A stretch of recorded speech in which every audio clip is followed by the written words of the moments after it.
Hello, ladies and gentlemen, and welcome back to the Ultimate Doctor Who Marathon. This is the show where I look at every classic Doctor Who story, plus a bunch of Big Finish audio dramas, one episode a day, 7 days a week, and today on the 23rd of October, 2018, we are starting the fourth story of Season 14 on television, The Face of Evil, with part one. This story is written by Chris Boucher, his first credit in Doctor Who. This is his first story. He's responsible for creating the character of Leela, who is introduced in this episode, and also being really important for the television show Blake's 7, which was created by Terry Nation. So he does have quite a bit of Doctor Who credit already. But what's interesting is that The Face of Evil Part 1 starts off... it's interesting that the title was originally supposed to be The Day God Went Mad, but they changed it before it went to... it went and was aired, mainly because it wanted to avoid religious criticism, which I guess is fair, but... The Day God Went Mad just sounds like a much more evocative title, whereas The Face of Evil is kind of generic Who, a little bit. But other than that, actually, the first episode itself is really, really good. It's a really fun start. My biggest problem with it is probably its pacing. It's paced just a little awkwardly. Some of the bits where the Doctor talks directly to the camera is a bit out of place, and kind of breaks up the tension. But the plot is, we're basically on an alien planet where there are these warriors called the Sevatim. They have this test of the Hoarder.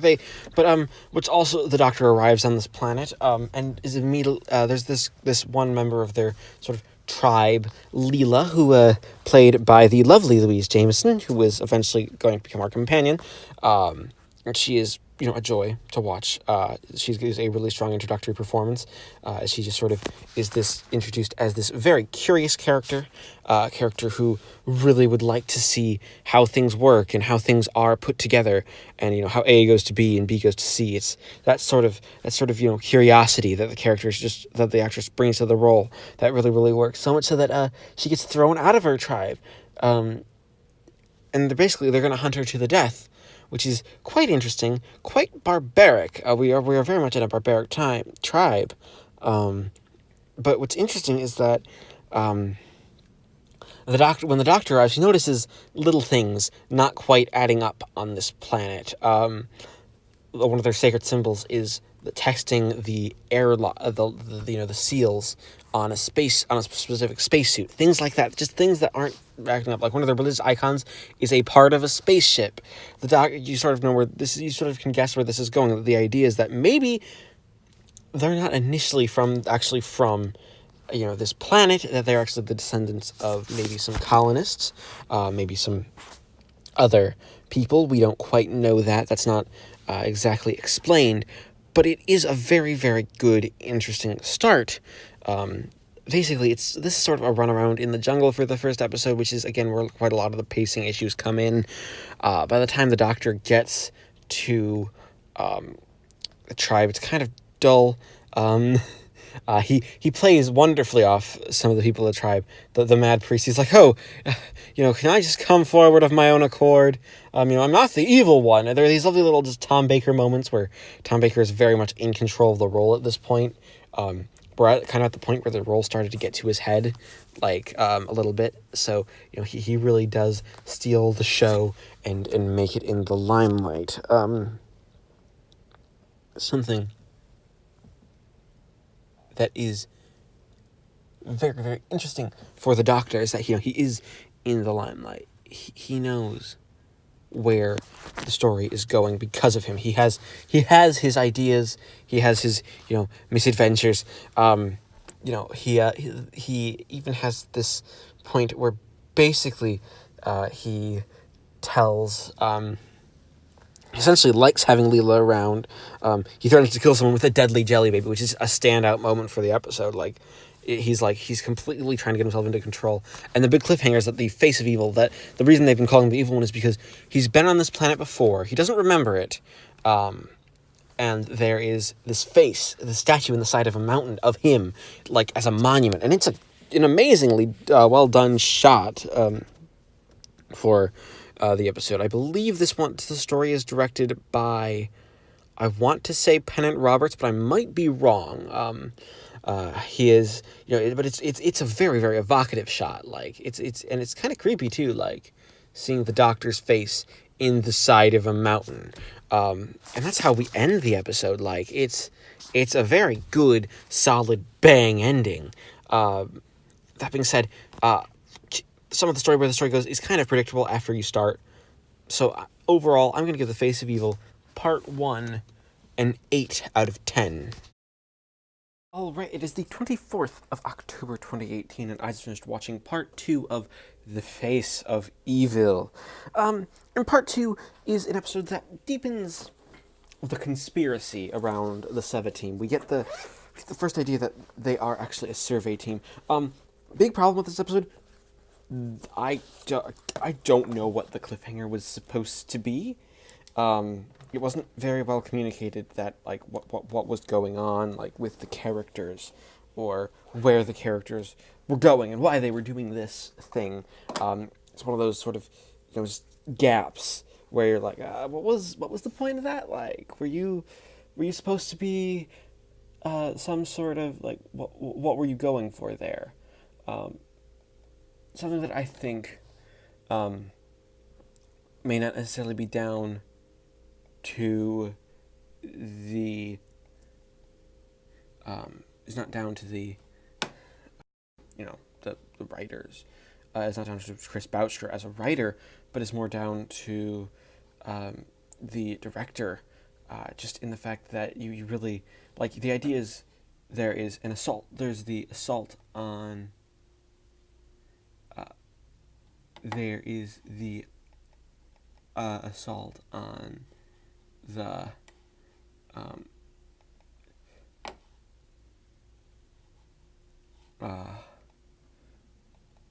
we have this big assault on the the wall, where everyone is like where the time barrier is. Like there's this idea of a time barrier, and a guy gets killed. Part of the problem, the characters in this story are also just not the most memorable of people. They're not badly written characters. They're just not that interesting. They're just sort of they're there, and it's okay. They're fine the way they are. They just don't really do it for me. They don't give us a good sort of like this is the character moment. This is how our characters interact. There just isn't much of that there. Something that I think is a problem. Mainly with that is that it's one of those things where the story I think could have been doing a little bit more overall. Um, uh, uh, you know, um, uh, um,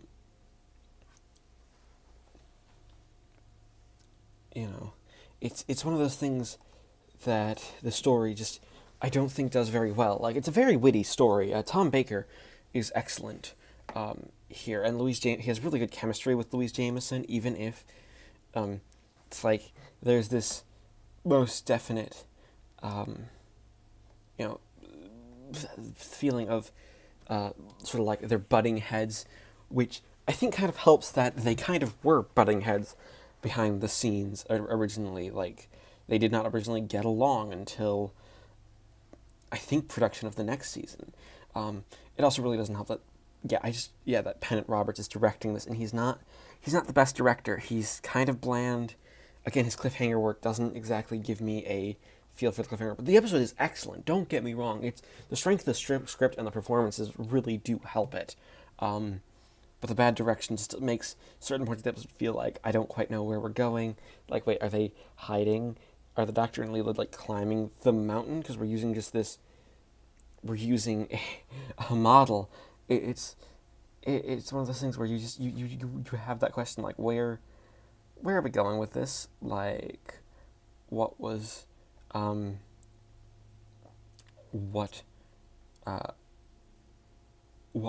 was the, you know, where was the story going? It's weird. I don't think it just does it well. It's not a very very good sort of, direction. That's the biggest problem here. Uh, you know, um,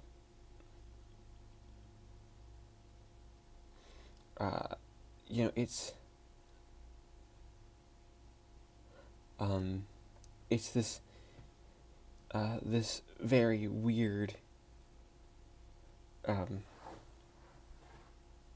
It's this very weird episode. Like, I mean, we get to see what the test of the Hoarder is, and that's really clever. The Doctor gets to shoot.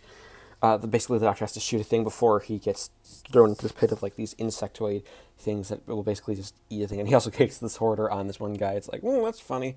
He also, he gets to be witty. There's a lot of wit and witticisms, just because it's Tom Baker. But overall, it's not a really solid sort of an ending. Like, it's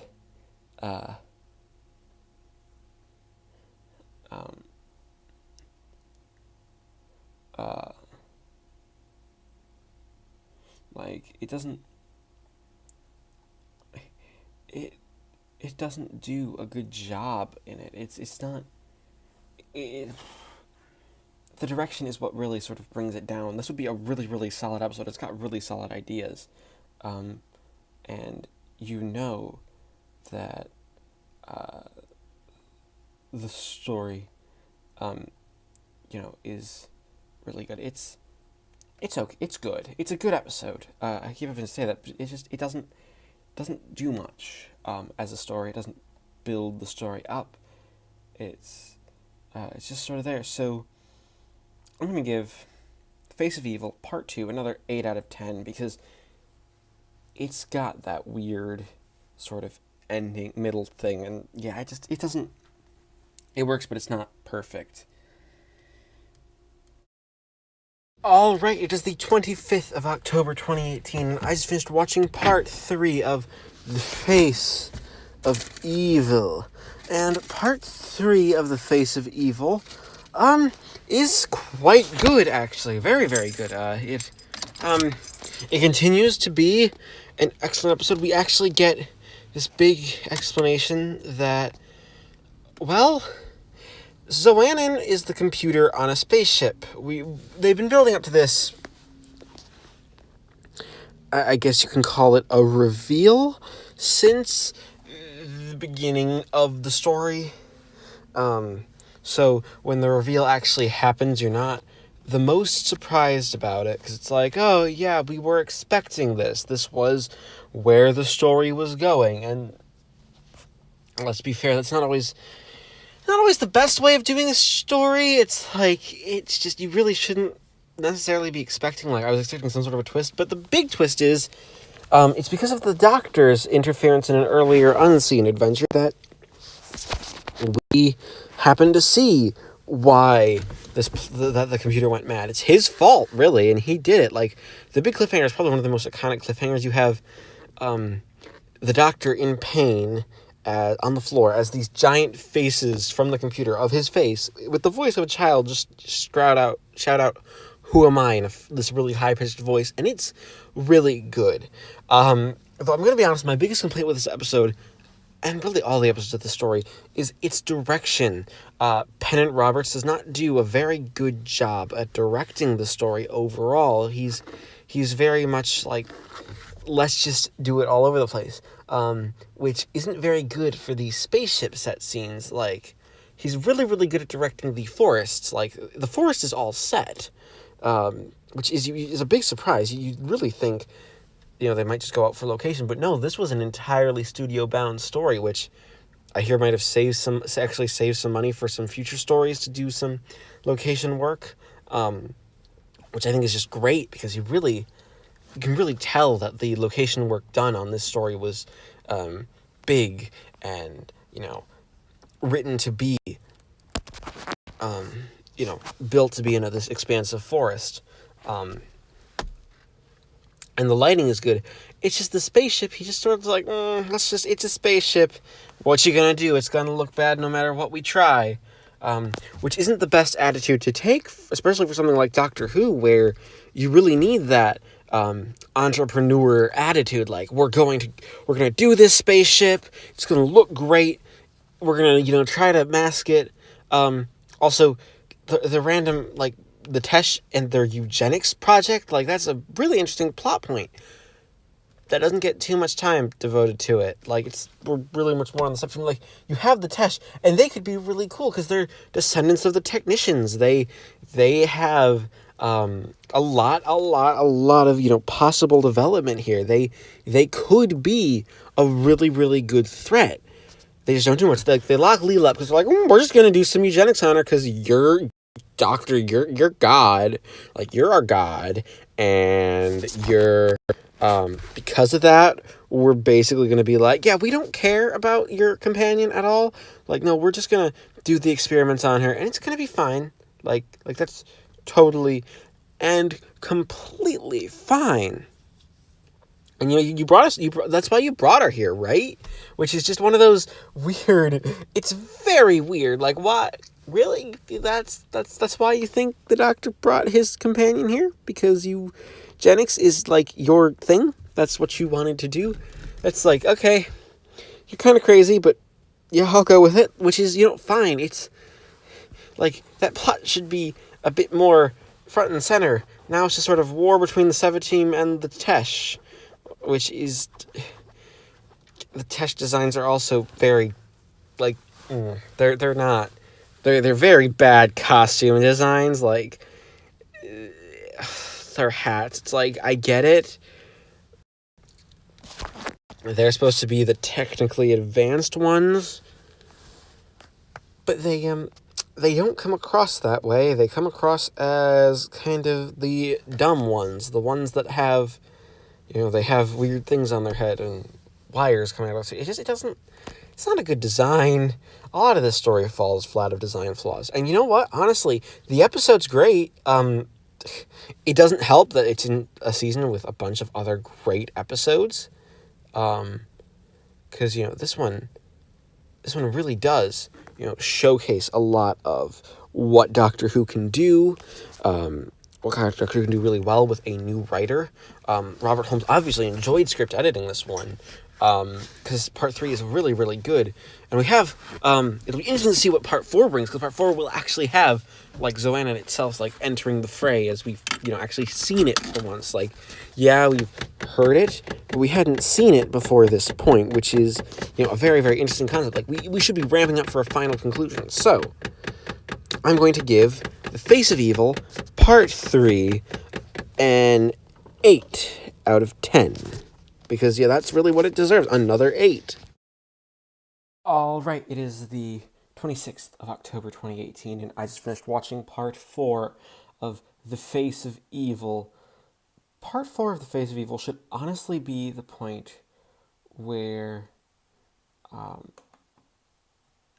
where we have a story that's ended. One of those things that it ends, and the big problem about the ending is that it ends too early. Really, it's one of those things where it keeps going, but it doesn't really it doesn't really give us a complete story. It's just sort of like, yeah, everything is, everything is very much like this is where the story finished, which is kind of an interesting little uh, an interesting little an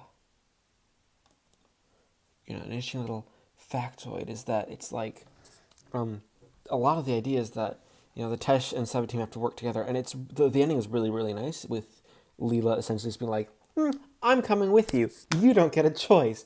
It's though not in a very arrogant way. She's like, well, I'm just gonna follow you into your box. It's fine. And the doctor's by this point is just sort of like, well, well, we really don't have a complete,